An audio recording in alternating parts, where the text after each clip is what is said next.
இப்படித்தான் உசைர் அலைஹிஸ்ஸலாம் ஒரு நிர்மூலமாக்கப்பட்ட கட்டிடம், ஒரு மன்னன் ஆட்சியின் காலத்திலே நிர்மூலமாக்கப்பட்டது. இது மீண்டும் இரண்டாவது ஒரு நகரமாக நாடாக உருவாகுமா என்று நினைத்தார்கள்.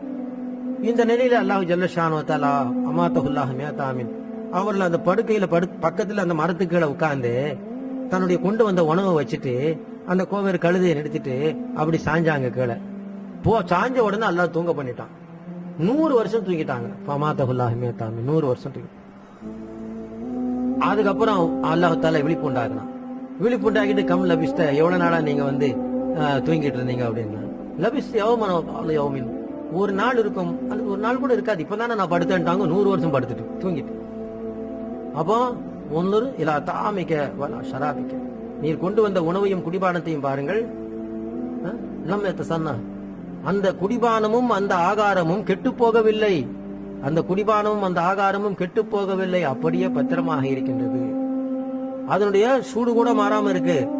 இப்ப என்ன பண்ணா, வல்லூர் இலா ஹிமாரிக்க வல்லூர் இலாமி, உயரி வந்த கோவேறு கழுதையை பாருங்களேன், அது எலும்பாகி சிதைந்து போகின்றது, சிதைந்து போய் கிடக்கக்கூடிய காட்சியை பாருங்களேன், இரண்டையும் பாருங்களேன் அல்லாஹ் தஆலா. அப்ப என்ன அர்த்தம், அதே உசைர் அலைஹிஸ்ஸலாம் பூமிக்கு மேல் படுத்திருக்கின்றார். அங்குதான் அந்த கோவேறு கழுதையும் படுத்திருந்தது. அந்த மண்ணானது அவர்களை இல்லாமல், கழுதையை சாப்பிட்டது மண்ணு, ஆனால் உசைர் நபியை தொட்டு பார்க்கவில்லை. அதே நேரத்தில் கொண்டு வந்த உணவு பத்திரமாக இருக்கின்றது, கெட்டு போகாமல். ஆனால் அதுவோ எலும்பாகி சிதைந்து நிற்கின்றது. அப்பொழுது அல்லாஹ் என்ன செய்கின்றான், நான் நினைத்தால் மண்ணை கொண்டு அழிப்பேன், மண்ணை கொண்டு வளர்ப்பேன் என்பதை காட்டினான் அல்லாஹ்.